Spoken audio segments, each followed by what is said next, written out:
बुढ़ापे तो शरीर कैसी अवस्था होती है, वृद्ध अवस्था, जिसमें न ज्यादा दूर तक चलो जाए, न बैठो जाए, न ज्यादा देर तक भूखो रहो जाए। अब पंडित जी थक गए, लेट गए, सोए गए। कन्हैया ने जब देखो रुक्मिणी को पत्र तो रस्ते ही में पड़ो। कन्हैया ने योग माया द्वारा उन पंडित जी को उठाया, द्वारका के नजदीक बाग था उसमें लिटा दिया।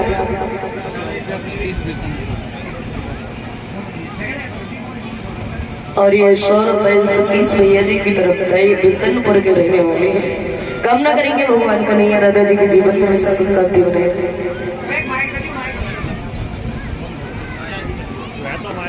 इधर द्वारका के नजदीक बाग था, उसमें पंडित जी को लिटा दिया। आंखें खुली आई, पहरेदार खड़े रहे। भैया कौन सो नगर है? पहरेदार बोले भैया ये द्वारिका है। अब कन्हैया जी चक्कर में पड़े गए बेचारे कि जब वही द्वारिका है जब मैं कन्हैया रहे। बोले कन्हैया छे।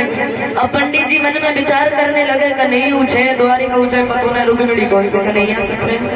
बोले पंडित जी तुम्हारे यहाँ 6 की जगह है लगाते और हमारे यहाँ पर 6 लगाते हैं, कुछ भी कहते उसमें 6 लगाते हैं बात। बोले अच्छा कोई बात नहीं भैया वही द्वारिका। बोले हाँ वही द्वारिका है जिसमें कन्हैया रहते हैं। अच्छा कन्हैया से मिलना है, रास्ता बताया जाओ कृष्ण के पास।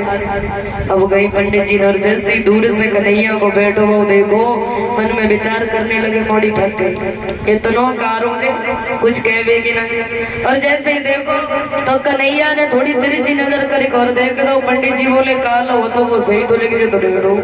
फिर कन्हैया थोड़े से मुस्कुराए तो पंडित जी देखते ही रह गए। कन्हैया सिंहासन से नीचे उतरे आए। कहो क्या बात है? कन्हैया ना ज्यादा 10 मिनट रेडी रुक्मिणी इधर कन्हैया सिंहासन से नीचे और जैसे ही आए बोले कहो ब्राह्मण देव कहां से आए? बताया सुनो कन्हैया।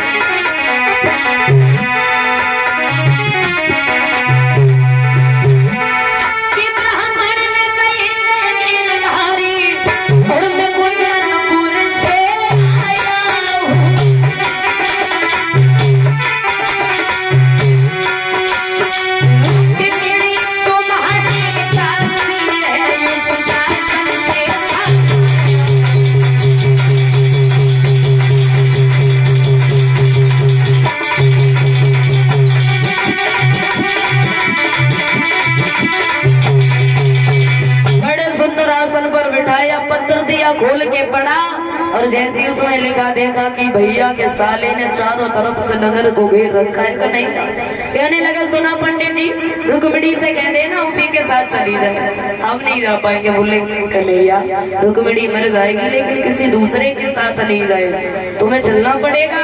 कन्हैया बोले तो तुम्हें हमारा साथ देना पड़ेगा थोड़ा सा। जो हमारे भैया है ना बलराम कहीं भेजते नहीं है हमें। और तुम सुनो सभा में जाना, थोड़ी देर बैठना, फिर कहना अब हम अपने घर पे जा रहे हैं। चलना 2 कदम और बैठ के घासल लियो। भैया कहते कन्हैया ब्राह्मण बूढ़े जाओ इन्हें छोड़ के आओ और इधर से तुम्हें धरे ले चले, उधर से रुक्मिणी को लिए कहो कैसी? बोले बहुत बढ़िया। अब गए बलराम उसी सभा में बैठे रहे। पंडित जी थोड़ी देर तक बैठे खड़े हो गए। बोले भैया अब हम अपने घर जा रहे। सभी ने उठ करके विदाई दी। 2 कदम चले, बैठ गए, घासन लगे। और जैसे ही घासे बलराम ने देखो बोले सुनो कन्हैया पंडित जी बूढ़े हैं, कहीं मर आ गए तो ब्रह्म हत्या और लगी जाए। तुम जाओ रथ में बैठाओ ना छोड़ के आओ जल्दी। यही होगी खेल में तो कन्हैया चले पंडित जी को बिठाओ। अब बोले पंडित जी तुमने कभी सिनेमा देखो? बोले नहीं हमने तो नहीं देखो। नेत्र बंद करो हम तुम्हें दिखाए। और जैसे ही आंखें बंद करी कन्हैया ने रथ को उड़ाओ और जो लोग पंडित जी ने आंखें खोली तो लोग कुंदनपुर से बाहर का मैया का मंदिर था वहां पर खड़ा कर लिया जाके। बोले सुनो अब तुम जाओ जल्दी रुक्मिणी को भेजियो क्योंकि हमारे पास वक्त नहीं है जाता। पंडित जी चले दरवाजे पे गए और जैसे जाए के कहां से रुक्मिणी ने देखो पंडित जी आए गए। बोले आए गए। कितने लोग आए हैं? पंडित जी बोले बिटिया जा बताइए तूने वो कन्हैया में का देख के प्रेम करो और का देख के वास्ते शादी कर रही है? इतना तो कालो है। रुक्मिणी बोली हमारे श्याम काले जरूर है पर तीनों लोगों से निराले हैं। और पंडित जी एक बात सुनो, नहीं है रुक्मिणी बोली